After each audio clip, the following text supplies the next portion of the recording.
तर नमस्कार मित्रांनो, आपण मागच्या ब्लॉगमध्ये बघितले की आंब्याला एका पाटीला 3 ते 4 शेंडे आले होते. आपण त्या शेंड्याचे काय करायचे ते मागच्या ब्लॉगमध्ये बघितले आणि मागच्या ब्लॉगमध्ये आपण सांगितले होते की आपण पुढचा ब्लॉग हा आंब्याच्या मोहरावर ब्लॉग बनवणार आहोत.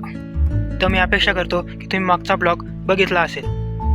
तर बघा मित्रांनो, हे आंब्याचे झाड आहे आणि ही एक घरी बांधलेली कलम आहे आणि हिला आता मोहर म्हणजे बार सुद्धा आलेला आहे आणि त्याला आता थोडे बारीक आंबे सुद्धा लागत आहे.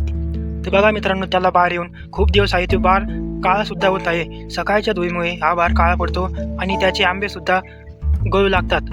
हे सारे धुळीचे दुष्परिणाम आहेत. तर बघा मित्रांनो, येथे आपल्याला 2 ते 3 शेंडे हे असे दिसत आहे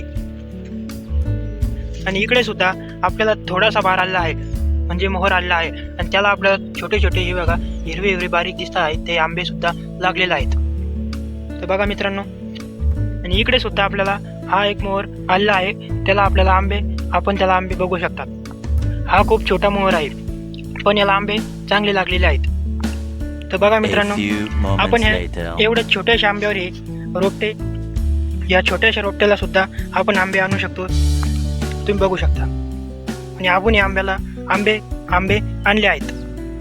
तर बघा मित्रांनो, आपण ती मागच्या ब्लॉगमध्ये शेंडे कटिंग केली होती. ते आता शेंडे खूप मस्त व हिरवेगार झाले आहेत. तर बघा मित्रांनो, आपण ह्या फांदीची कटिंग केली होती.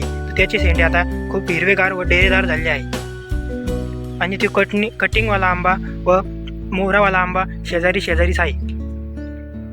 तर बघा मित्रांनो, अशा प्रकारे आपण आपल्या आंब्याची शेती करू शकतो. मी अपेक्षा करतो की तुम्हाला हा ब्लॉग आवडला असेल. चॅनलवर नवीन असाल तर आपल्या चॅनलला सबस्क्राईब, लाईक, शेअर, कमेंट आणि बेल आयकॉनचं बटन दाबून द्या. धन्यवाद.